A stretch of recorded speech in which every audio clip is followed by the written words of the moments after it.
Good afternoon and welcome. I'm Jane McFarland, Director of the Smart Cities Research Center. Also hosting today is my colleague, Professor Daniel Rodriguez, who is co-leader for this seminar series entitled Applications of Data Science and Artificial Intelligence to Equity, Race, and Inclusion in Mobility and Transportation. Data science and AI is becoming a key element of many processes and systems these days.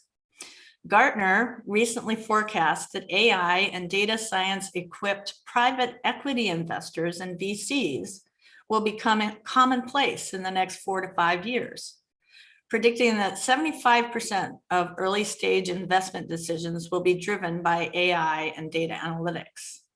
For example, tools are being developed to determine how likely a leadership team is to succeed, based on employment history, field expertise, and previous business success. This could significantly change future industry landscapes if there are embedded biases in these systems. Today, we've come to the final seminar in our series. We have been working to provide a variety of perspectives on these topics, ranging from a city planning organization, to a startup, to a nonprofit organization, to academics.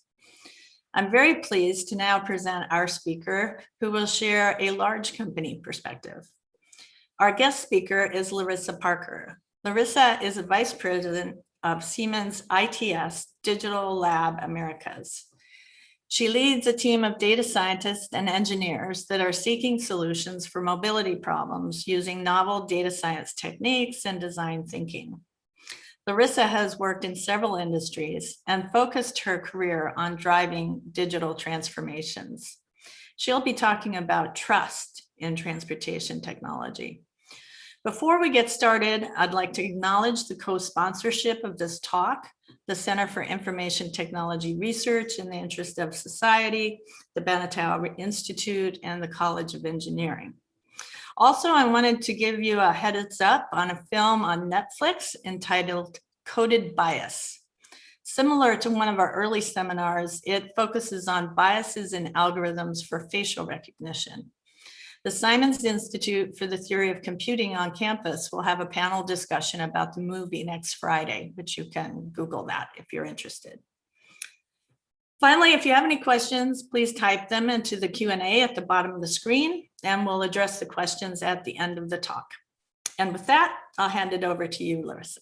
Thank you so much. I'm so excited to be here. I have to say that I watched a lot of these series as they were posted up live, and I gained a lot myself even from watching them. So for example, not calling it bias and really calling it harms to bring us to action. I really thought that was a really important one, and you'll see I've wrapped that also into my presentation here today. I'm also really glad you brought up Coded Bias. I really enjoyed watching that documentary. And in fact, I actually posted it on my own personal Facebook, encouraging everyone to watch it, as I think there's a lot of good things that we can all talk about inside of that. And I think that each of us has a responsibility. And we'll see that kind of wrapped into my presentation since we're talking a lot about trust today. So I'm going to go ahead and share my screen. Today, throughout this presentation, I will also try to work out using Menti. So for those of you on the YouTube stream, of course, you can still access it. You'll see the link and code when we're ready to go. And I'll do a couple of test trials with it. And if it doesn't work, that's more than fine. We'll just keep going without it. So yeah, thank you. First and foremost, a little bit about me. So I head up this group called the ITS Digital Lab. I personally believe I have one of the best jobs in the world, and that's because I get to lead a group that is very much an innovation startup in a large enterprise. So as Jane mentioned, this is a large company perspective. Siemens employs over 350,000 people all over the globe. We're a massively global company that has our roots in all types of engineering businesses. I have been with ITS for 3 years. It has probably been one of my most favorite career stops so far. I think there's so much purpose in the transportation space of all of the work that each of us does. And I see so much collaboration in this space that it truly makes me proud. In total, I've worked for the company, I think this is a little bit outdated, not 11 and a half years, probably closer to 12 and a half now. But my favorite part of transportation is understanding the trends in connected vehicle and autonomous vehicles, because I think as the conversations we have outside of transportation as consumers are really interesting, and people don't see a lot of progress, and it's hard for people to believe that we will get there. And then I see how much work we're doing inside the industry and how far things are progressing, and how tight knit we all have to work together to come up with standards and safety. And it's really an amazing thing. So it's one of my favorite side things to talk about. Aside from that, I'm a huge advocate for diversity and inclusion, not only in transportation, but also within Siemens. I have led a lot of different initiatives, including in my last role, I was on the side of my role, a head of D&I for a 3,000 person US organization, trying to make sure that we're introducing the right things into our business to help bring everyone together. Aside from that, just a little bit about me is that I love to foster dogs. On the right here, you're looking at my crazy little dog. And I am a former coach of Olympic weightlifting, so you can also probably see my machine back here. So that's a little bit about me, and I highly encourage you guys to add me on LinkedIn, and I welcome all sorts of conversations, especially about the topic today, because it is personally one of my very favorites to talk about. And I'm switching slides here. Let's see, we might get 2 slides ahead now. Okay, here we go. So my goals today, I want to introduce my team and my organization so that you get a little bit of a perspective on why this is important to the work that I do every day. I want to talk about different types of data sets and harm conflicts that have come up in that data. And my plan today is to be really open and transparent and actually share some of the problems that I've seen firsthand. I'll also talk about some that are outside of data sets I touch and some that are more theoretical, so that we can kind of feel engaged on the topic and understand just how important it is. And then I want to have a session more on lessons learned, talk about what I think is really important to take away from the work that I've been doing. But most importantly, I hope by the end of this to inspire you into action. So I feel like this is hopefully a great last session for you guys as part of this webinar series. And with that being said, I'm just going to open with this one. So like I said, I'm an innovation team inside of a large enterprise. And you can see here, this is a little bit on some of the data that we take. So it's infrastructure data, it's fleet data, it's third-party data. So that can be weather. We look at connected vehicles. We look at vulnerable road users, such as bicycles. We take a look at traffic controllers. The predominant business for Siemens ITS is, of course, traffic controllers and the advanced traffic management systems. That is the main part of our portfolio and our bread and butter. And of course, with that comes detection and CCTV. And our goal is to make sure that every time we touch a data set with one of these items is that we're creating a recommendation or an action. And that way we're really creating a mobility ecosystem that is holistic. It's saving time, it's saving effort, it's creating valuable insights and really providing something back out. And like I said, I've really enjoyed this work, and it is really, really amazing to see the types of results that we're putting into the real world. I think that makes anyone feel good when they go home at the end of the day. So a little bit about the team here. What we work on are all different types of topics. I like to say that when you leave your house in the morning and you leave, no matter how you do it, whether it's bicycle, on foot, via vehicle, you are touching something in our space. That being said, we do have a couple core applications to our team, and that is taking a look at traffic data, aggregating it and providing insights and APIs so that data can become more open and connected and allow a lot of different agencies to see that data. Event prediction, and we'll talk a little bit about this one in detail today around data sets. Crash hotspots, we'll also talk about the data set behind this one and some of the bias that lives in this one. Parking as a service, green wave optimization, of course, who wants to sit in traffic? We all want to have more green waves. And vehicle classification using ALPR. So that's a little bit of the type of work we do. I'll talk about the bottom here on the next slide and to show you our team. So this is our team based in the heart of Austin, Texas. You can see that this is quite a diverse team. I'm actually very proud that out of the 9 of us, we are from 7 different countries, and that's not by mistake. So I know someone on one of the other webinars mentioned like that doesn't happen unintentionally. Of course, you want the best talent for any role, but it is important to look in sources that are kind of untapped. So I will tell you, I went to a lot of different academic sessions and poster sessions and really talked to a lot of different individuals and made sure that I put myself out there and didn't just post jobs to a website, because I truly think there's enough bias in that as is, especially through an HR screening process, right? We all have to make sure that we're combating it at the highest level. So why trust in transportation tech? So that was what my talk was titled today. And why is that? The role of mass transit has a lot of different things in our communities, right? So it gets people to their jobs. It connects communities with different resources. It brings people to their medical care. It allows you to, for example, get downtown and access public swimming pools. It connects different communities that are pretty far away. And 90% of public assistance recipients do not own a car. That is incredibly important that we have trust in transportation when this is the case, right? There are a lot of people that we are serving through transportation, and each of these is one of the things that we contribute to in the transportation sector, right? So we're reducing congestion, we're reducing travel times for your commute, we're reducing pollution, we're reducing energy consumption. That's only talking about public transit or mass transit. That's not even touching on road traffic, right? Where you're reducing fatalities, you're serving pedestrians.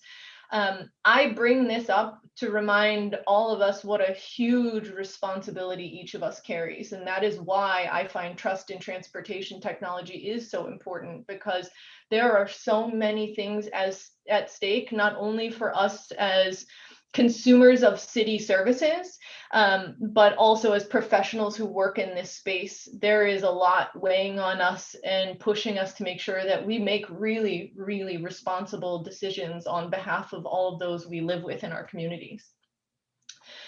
And this is a slide to talk about all of the different types of data sets that we see in transportation data. So it's quite a messy photo, but that just goes to show there are so many different places where we are getting data. You're looking at pollution data, controller data, video surveillance data, weather sensors, public transportation data, and this is all sorts of things. This can be payment data, demographic data, it can be video data from the buses, it can be ridership data. We're looking here at, there's incidents up here. There's a lot of different things tied into an incident database, such as you can get police reports. There's some personal information in there if you don't kind of take that as an adjacent data set. You're looking at different causes. This usually brings in weather. It brings in type of incident. There are just an increasing amount of different data sets. And as you increase them, you're going to see that some of these data sets have a lot more bias than others, right? So in an intersection controller, there is actually no personalized data or no way to have any personalized data. And if you're looking at a queue of cars, you're not looking at who is in that car or what are they going to do with that car, which car is more fair. You will run into timing conflicts, right? So the bias there is, are you providing enough time to vulnerable road users? But the bias is not as explicit as some other data sets, such as video surveillance. And I think from one of the other talks you had, you're quite aware of the different types of issues you might face for harms in video surveillance. It is a lot more prominent. So as we see more data sets, we will see more instances of these data harms, and we do have to be mindful of that. So that being said, this is really a quote, we'll take it. So we need to start in an honest place of data harm and inequity and work towards an inclusive data science space. So I view this a lot like data security. So I remember hearing once someone said, the worst mistake we've ever made is to talk about data security, because what we should have done is start with data insecurity and talk about how we can become more secure.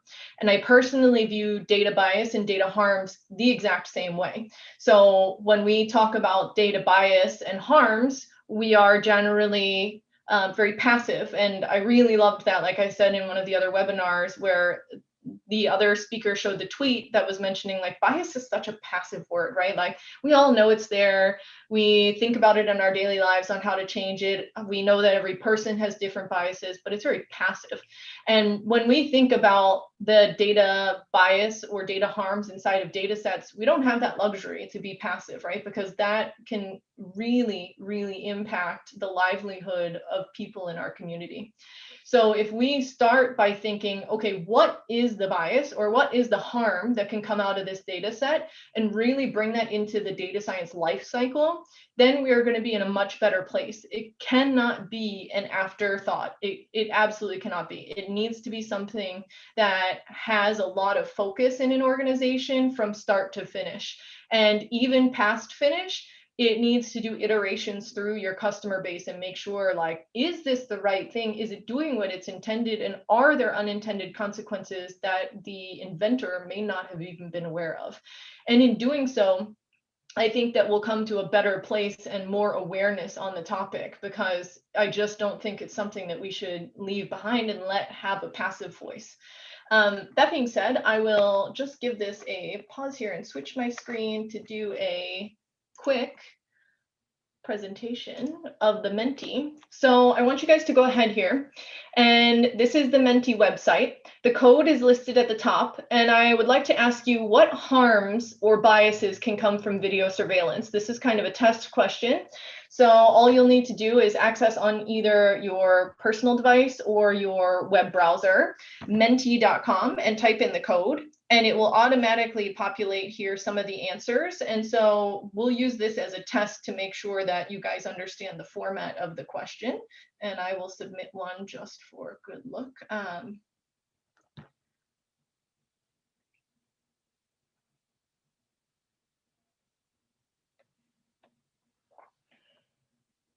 So you can see there's one answer here for incorrect identification. That is absolutely a harm that can come from video surveillance.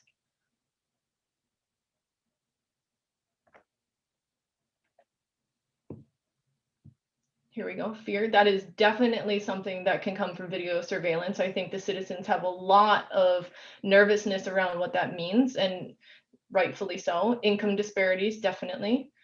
Racial discrimination, that's definitely something that was brought up. I have a coworker who likes to say when she even enters like different soap dispensers, she says, I don't think I have a soul, it never catches me, right? So that is definitely a real fear, is that there will be very serious racial discrimination in different areas where they deploy this. And coded bias definitely hits on this specifically in certain communities in a apartment building, if you haven't seen it, where they're doing some video CCTV. So for sure, definitely a huge one. So we'll switch back over. So I love that you guys are really interactive on that. I'm going to just talk very quickly about what got me engaged in this topic. Now, I don't know necessarily, I did my best to source out if this is true story or not, but I'm going to share with you a traffic routing example of coded bias that it really impacted me one of the first weeks I worked on this job. So one example that was shared with me was that with my coworker, who I just really respect and is a real thought leader on the topic, is if we think about traffic routing, and we decide that we are going to lobby as a community for traffic to not be routed through our part of a neighborhood, then where does that traffic go? So if you consider who are the types of neighborhoods that have the most active voices when you do lobbying, who has the most active resource in city meetings to be able to do that type of lobbying. And so let's say that my community is lobbying for less trucks and more rerouting around their school zone, and that negatively impacts another school zone in a more disadvantaged community that does not have the same connections, capital, resource, or energy to be fighting that actively. And then it results in a fatality in that school zone. There is nothing more serious than that, is that if we are not careful with how different algorithms operate, they can result in fatalities. Now, in traffic controllers and cabinets, that's obviously a lot easier because we have conflict monitors and we have standards that are set, but we don't have that same luxury with the rest of data science in our field. We are relying on the organizations that build the AI and the agencies that are implementing them to keep us safe. And that's fine, but we need to always be considerate of what the negative impacts might be. And I just remember hearing that for the very first time, and it very much impacted me and gave me a voice in this space to always be looking for bias or harms and make sure that we're considering it along every path. Of course, that example is one of the harder ones to digest.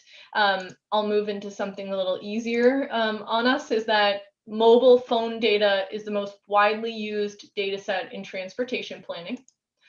And the potential harms here are that not all citizens have cell phones. Some of our most vulnerable citizens are among that population, so it could really be impacting them. Other users might have two cell phones. For example, I generally almost always have my two cell phones with me, one for work and one for personal, so that sometimes will mean that the data set will prioritize me twice as much as someone else. Other users might have different paths, right? Like maybe they're going on a multimodal trip and then they're only recognized for a part of that trip. And not all mobile phone data sets are high resolution data. So what that means is that you're not always capturing exact details. You might be counting on different towers catching some data. And where does that leave us? So the outcome is, what if new transit lines are allocated based on demand through mobile phone services? Does that mean my community of people who work downtown and more likely in startups or corporations are being counted twice because we all have two cell phones? How do you remove duplicates without having a level of data that would make, I think, each of us pretty uncomfortable? And what if the need is truly in other communities? That is something that could be a potential outcome if that data is not used correctly. What if sampling data is decided by false figures in the data set? So what if people are phone sharing and it's only capturing half the residents, and I have two phones and now I'm getting captured double, and now all of a sudden more transit lines are on my side of the city? That's really disheartening, right? We have to make sure that these things don't happen. And in data science, there's this black box that results in suggestions or decisions, and they have the potential to impact major public services in communities all over the world. So this is maybe a less dramatic example than the first one, but of course, sometimes the dramatic example is what we most resonate with and gets us most interested, but there are tons of these. I mean, if this is the most widely used data set and we don't have any data governance on how this should be used or how it should be controlled, or what topics should be considered in bias on mobile phone data, that's not saying great things for all of the other data sources that we are working with.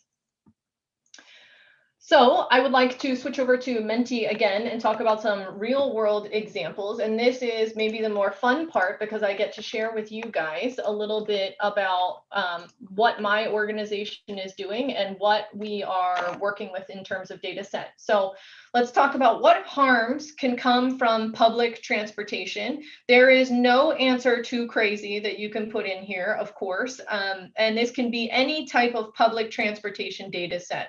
So I think we talked a little bit about the different ones when we started. Go ahead and enter some answers here on what you think are harms that can come from public transportation data sets.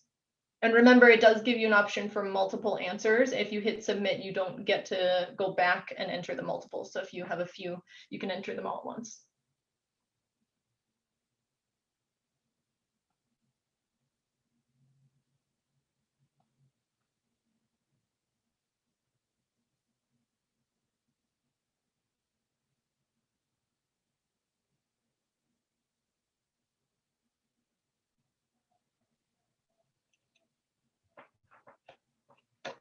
Okay, I love this. Lengthy trips, that is certainly a harm that can come from public transportation data sets.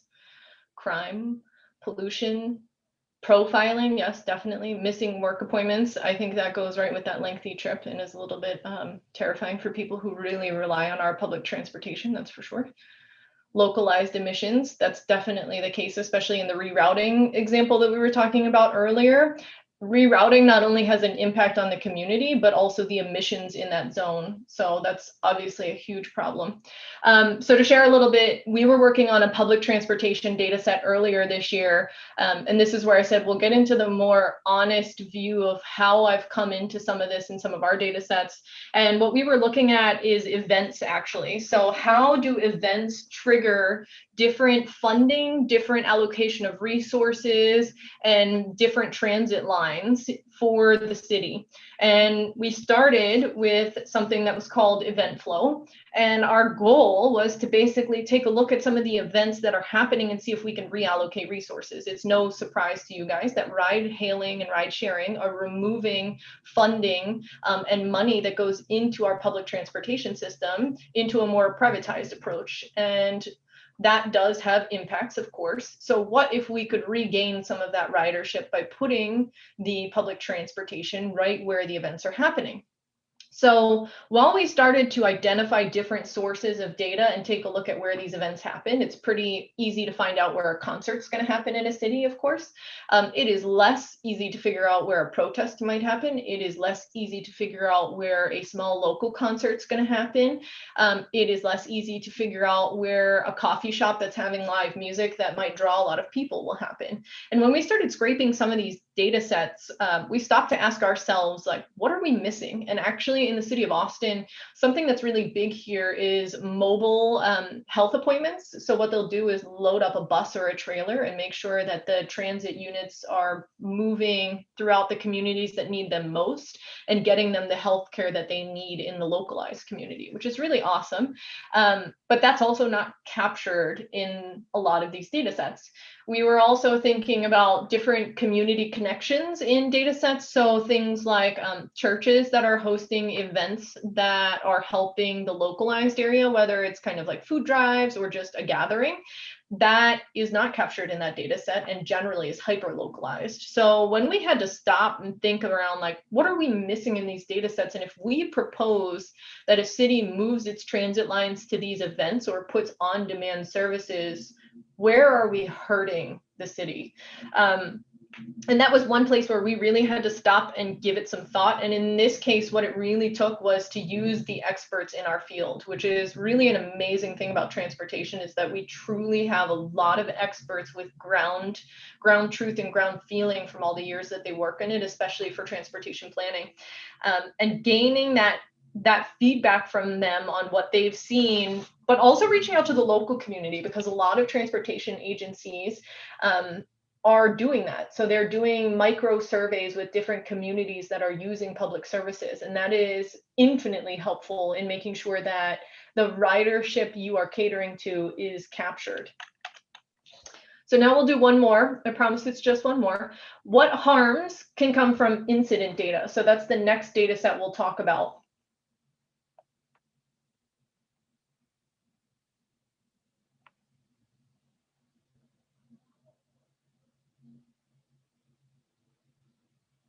So same thing, log into Menti, drop your 3 answers, 1 if you need.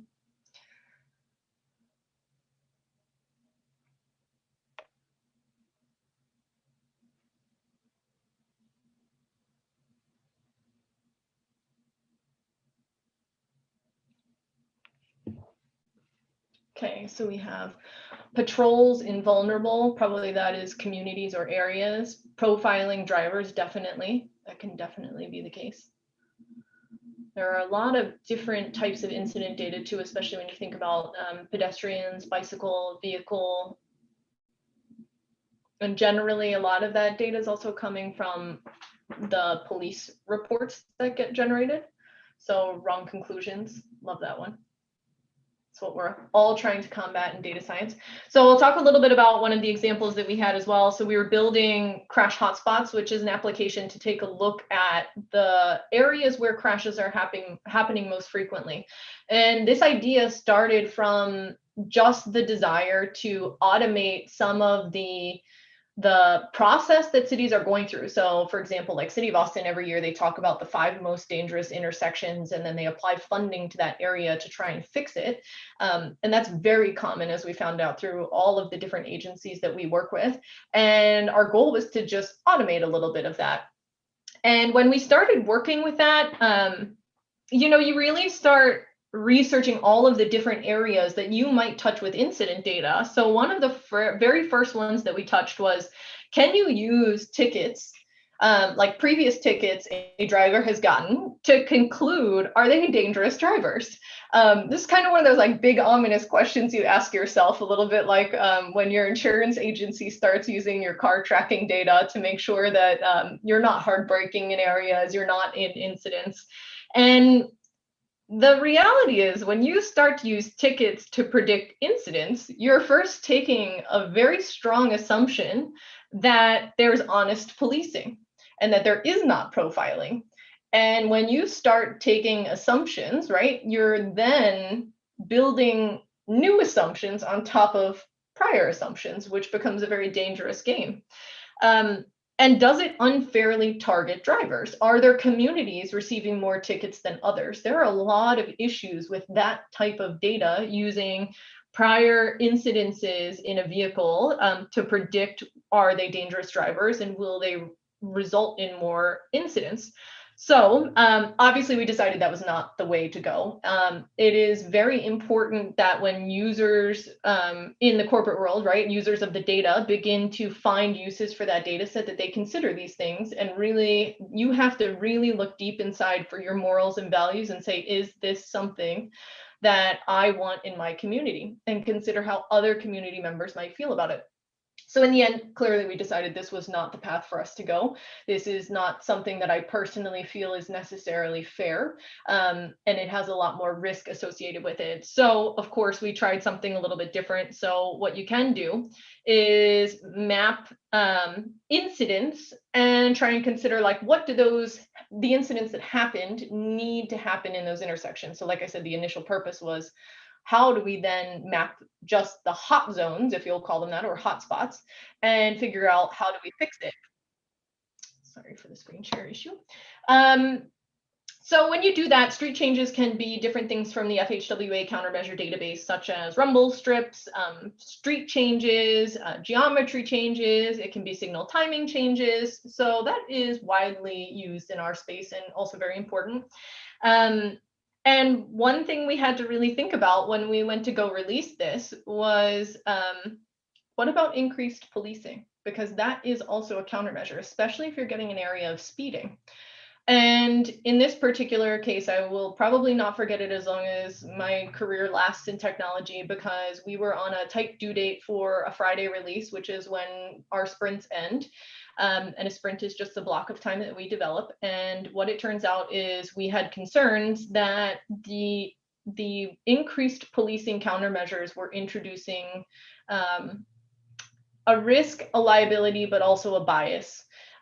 If you consider that in certain areas, you might be producing increased policing that might unfairly target different communities, that's not necessarily something that you're going to build and maybe feel proud of when you go home at the end of the day.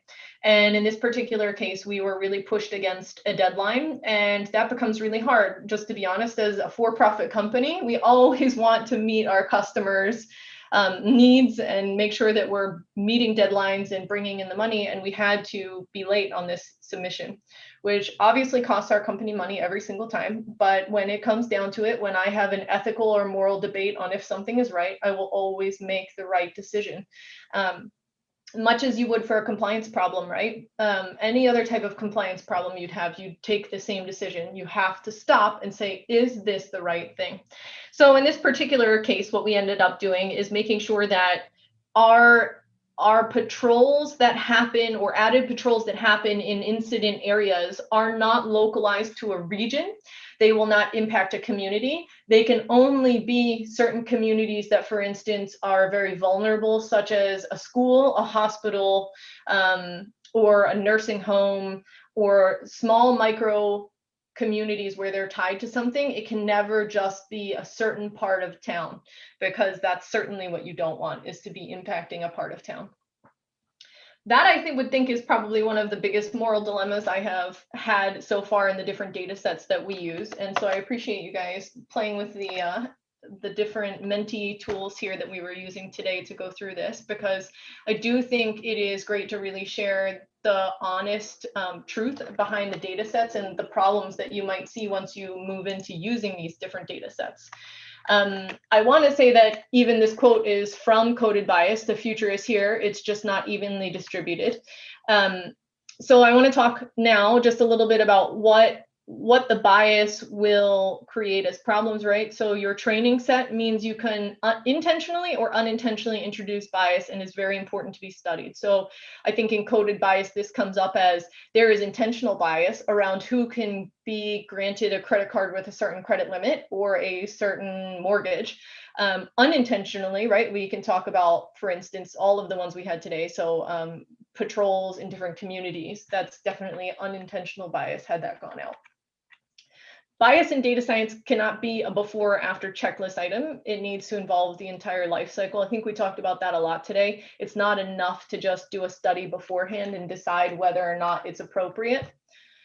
It's easy to have no accountability for data science by using the excuse of a black box. I tried my best to find the most notable news posted example of this. And I remember there was a certain organization that was saying, yeah, but it was just the data science. Like, we just bought this tool and it is executing the results for us. And so we didn't know better. And I think that that will happen a lot while we are learning how to use this in a way that fits our values and morals.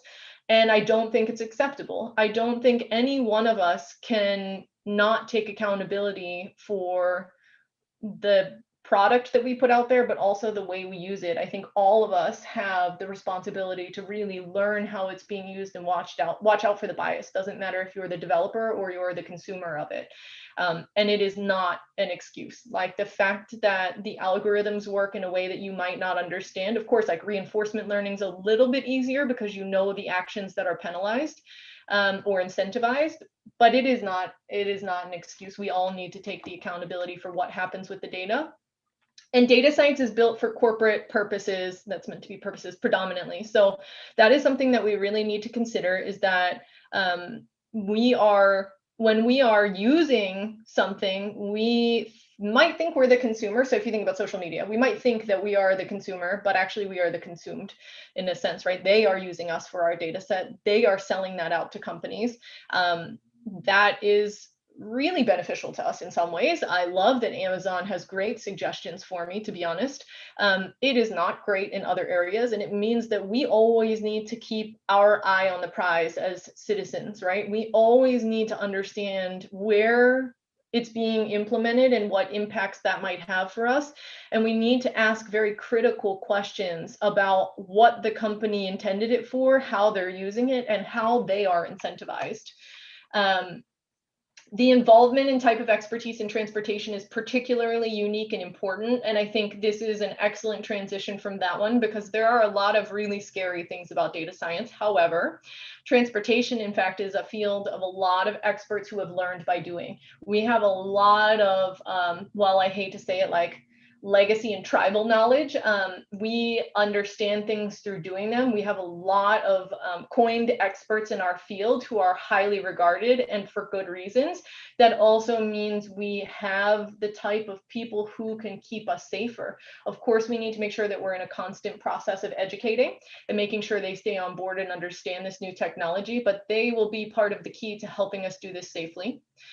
Those experts are slow to give up control, which is for a very good reason. A lot of them, as I do, take this as a massive responsibility and safety for citizens, which makes me incredibly proud. It makes it hard for someone working in data science, right? The reluctance to adopt it makes my job particularly challenging, but in relative terms, it is also a positive thing.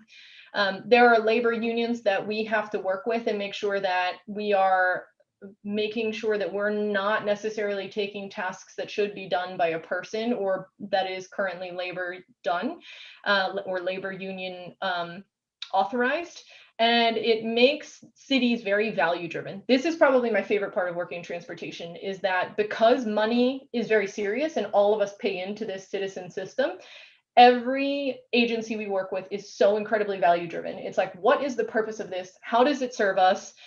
Will it make things safer? What value or monetary reward will we get through doing this? What safety or increase in saved pollution will we have? And that is amazing about our industry. It makes it very important. It's not an investment.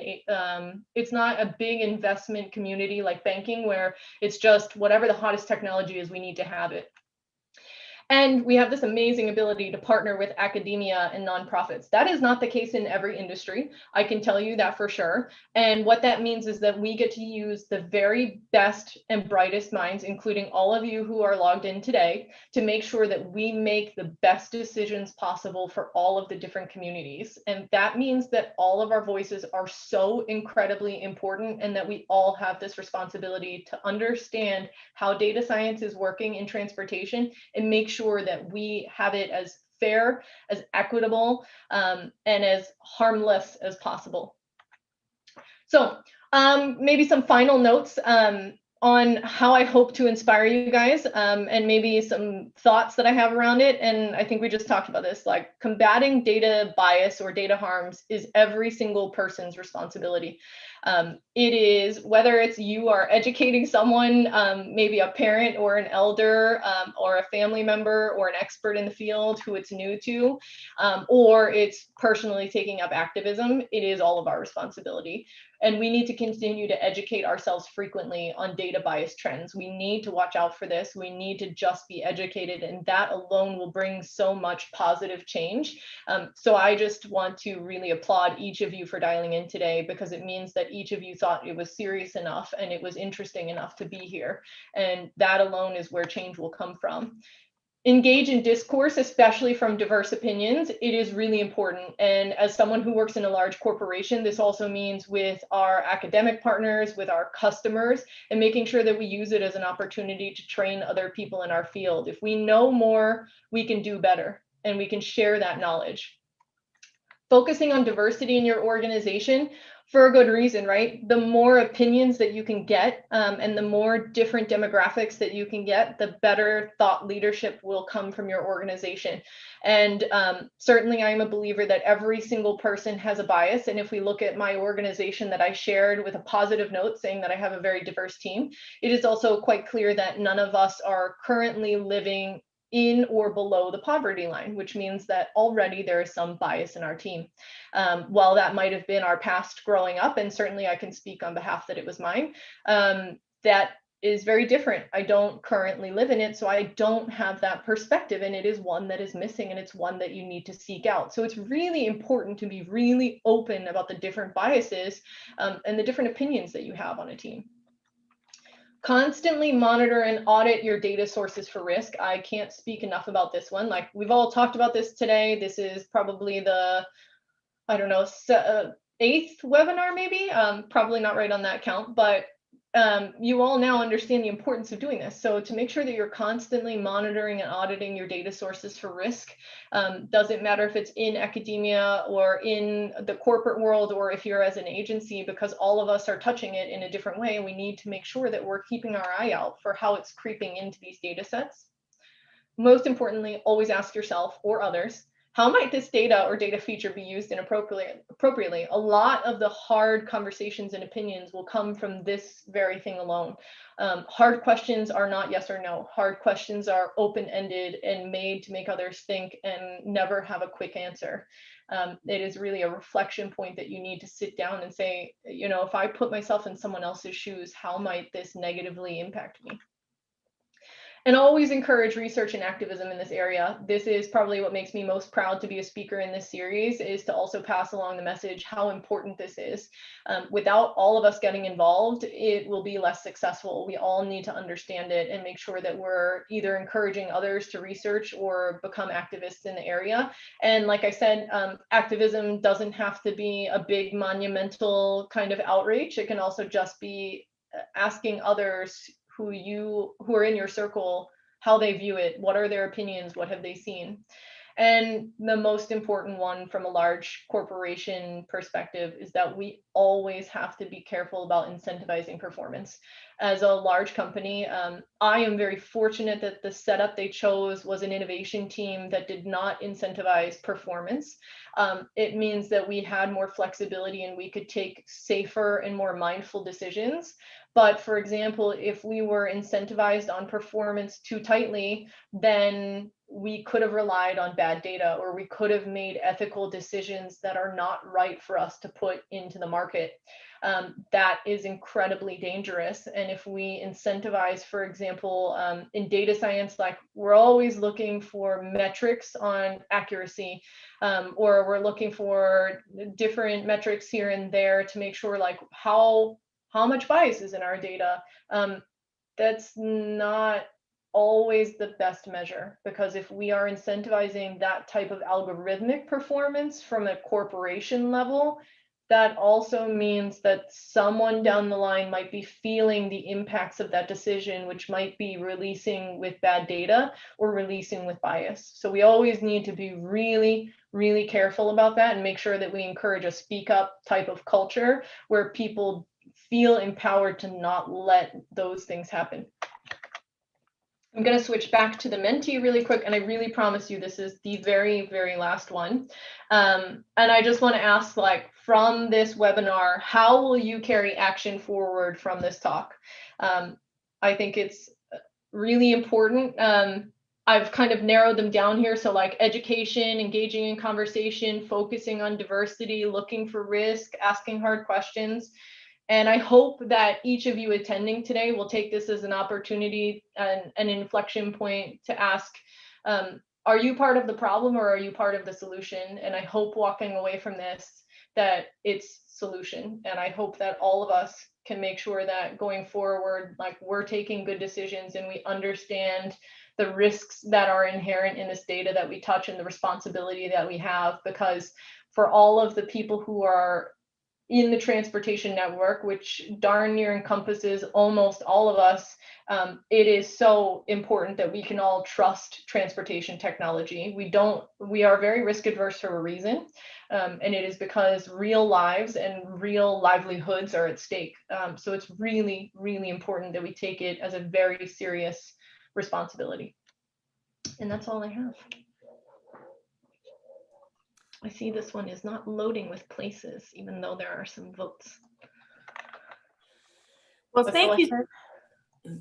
I assume this will continue to populate. Thank you so much for your presentation, and more importantly, your passion. It clearly comes through, and we all need to have that same level of passion to make sure that we generate things that are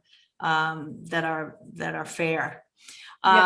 Just a note, we have just recently done some work showing that optimization of traffic assignments on vulnerable communities like schools, and showed that the optimization actually had a disproportionate impact on lower income minority schools. So, great minds think alike here. Absolutely, for sure.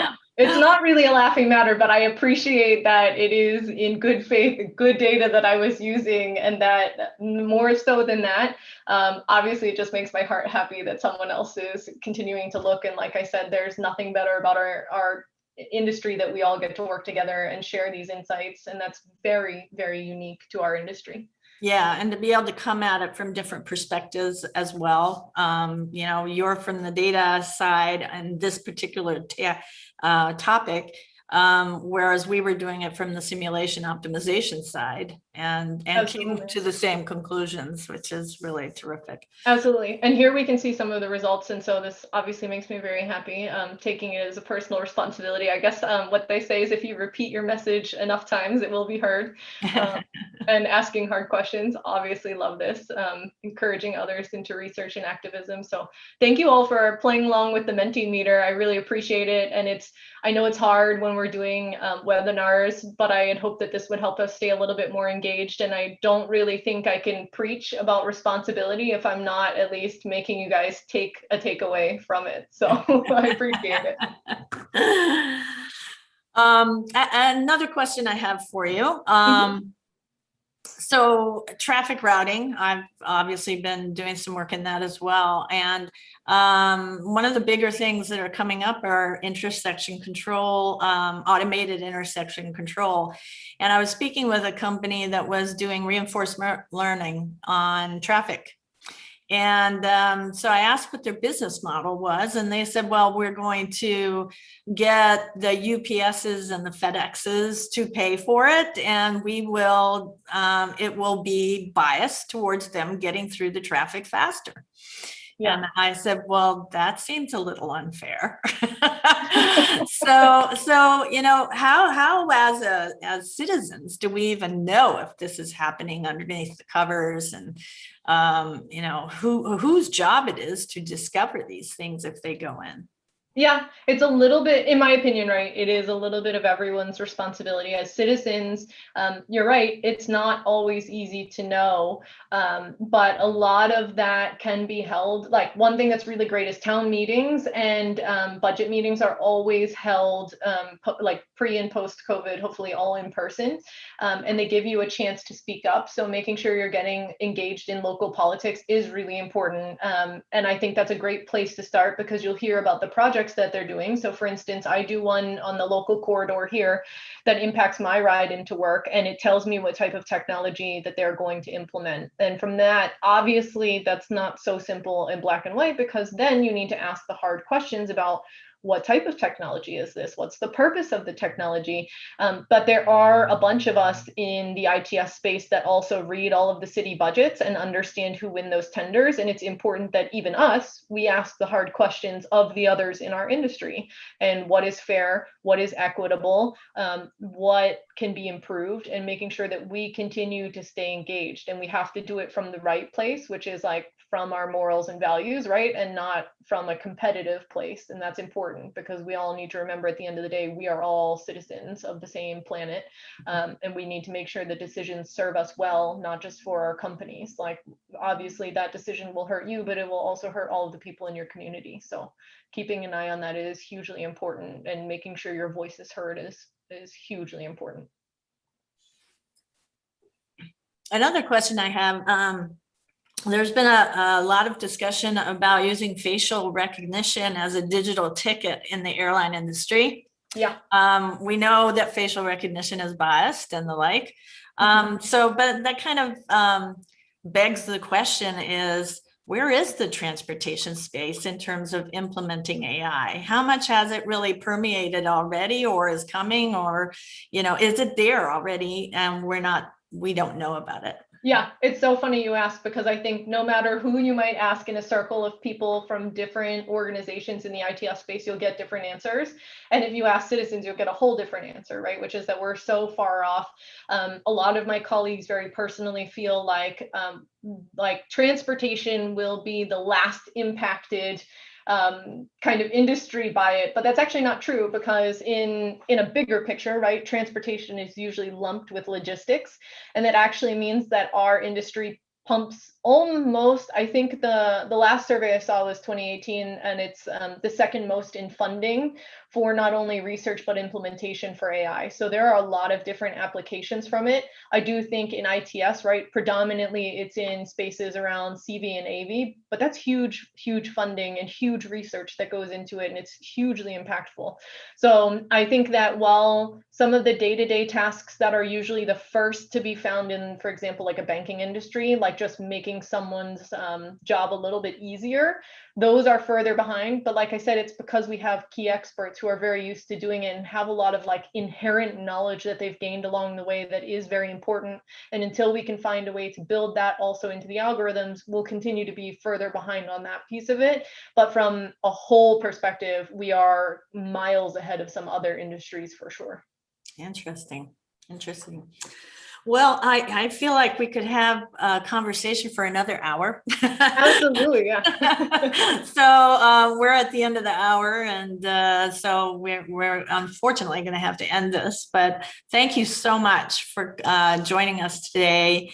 Really appreciate you taking the time. And Thank you so much, Jane. I'm so appreciative. And for everyone who dialed in today, for making me a part of the series and allowing me to hopefully inspire some new bright minds into action, and making sure that they're also aware there's nothing that I hold closer to my heart and I think is more important. So I just want to echo my thank you to you and everyone attending today for being here. Great, thanks.